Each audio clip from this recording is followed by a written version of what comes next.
So I know I was broke up, and I was trying to recover from it, but at the same time I'm like, I still have time out here. I still have 2 months, so I'm still gonna just travel and do my thing, you know, like push that out of the way, deal with it when I get home. And so I did. I traveled and I learned a lot, like grew my friendships and met a lot of good people. Had a good time. Just guess I could have done a little bit more with the ladies there. Could have had a little bit more fun. But it's all learning experiences. It was my first relationship. I didn't know shit back then.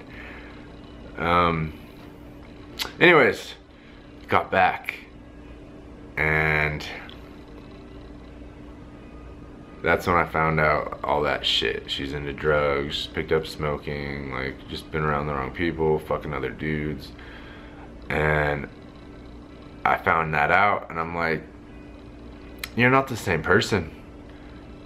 It's like, you're not the same person at all. It wasn't difficult for me to just be done at that point,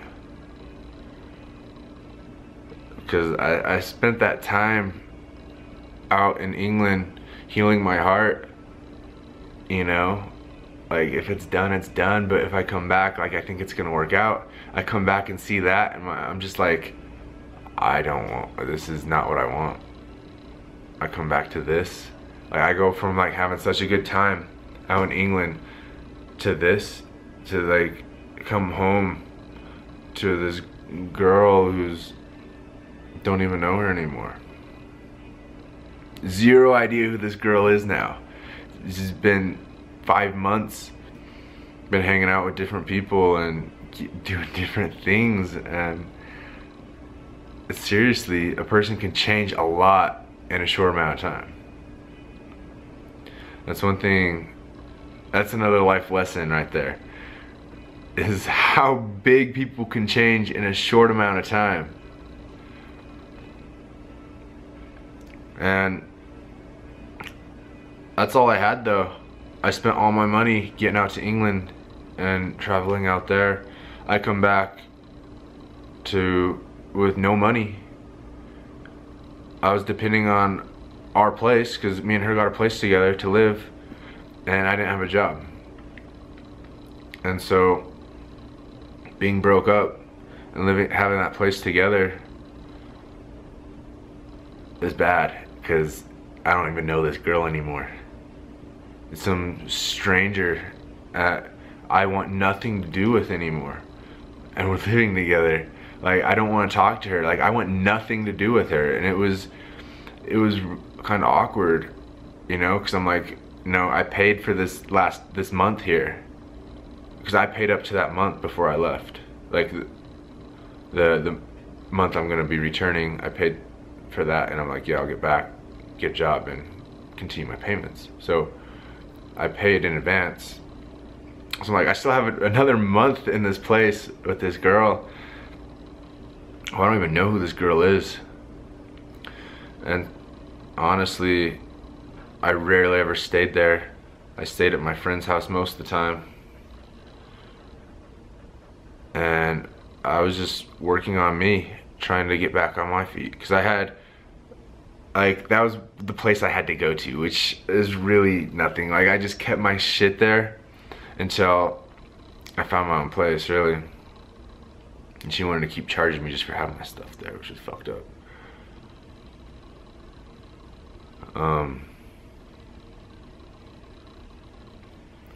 But what saved me was school. School loans came in, and I was able to find an apartment, or Craigslist ad, I guess. This guy took me in with another guy. It's from Jordan.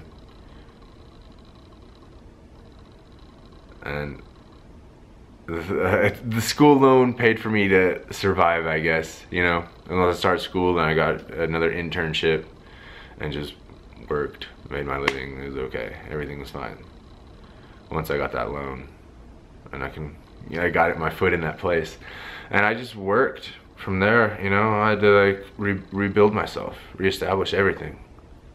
You know, be on my own for once, like in the city that I had plans with a girl. And you know, I'm just like, well, I'm still doing school, so I gotta finish it out. And I don't even know why I'm doing school, but you know, I'm doing accounting, so I got my internship in accounting, get some real life experience. And so I lived there for a while, just working on my internship, and then got an accounting job, and then finished school. Well, I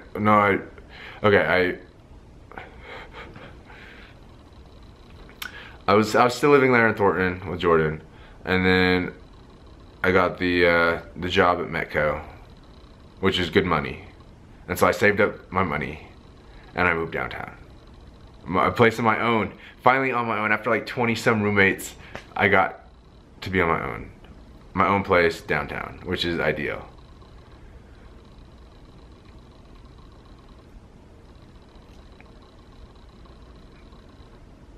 Ooh, before that though, my job at Cowboy Lounge. It's a big thing in my life too.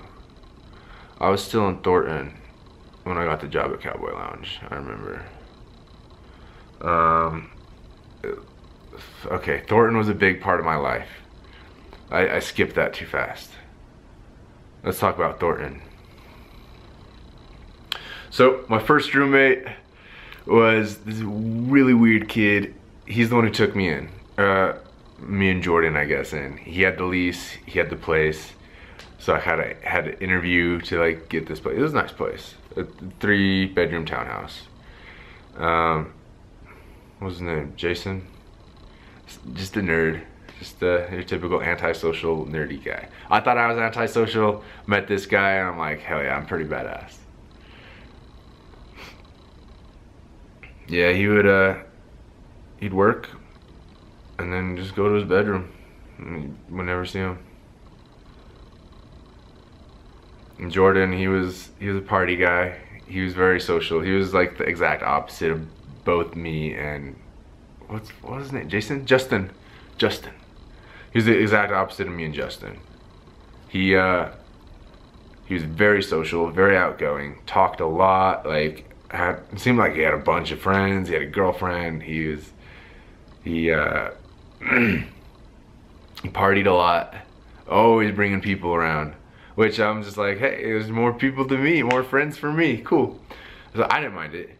Justin, I think, kind of got annoyed with all the people and the noise sometimes. But I was like, hell yeah, like it's good to have people like this bringing people around.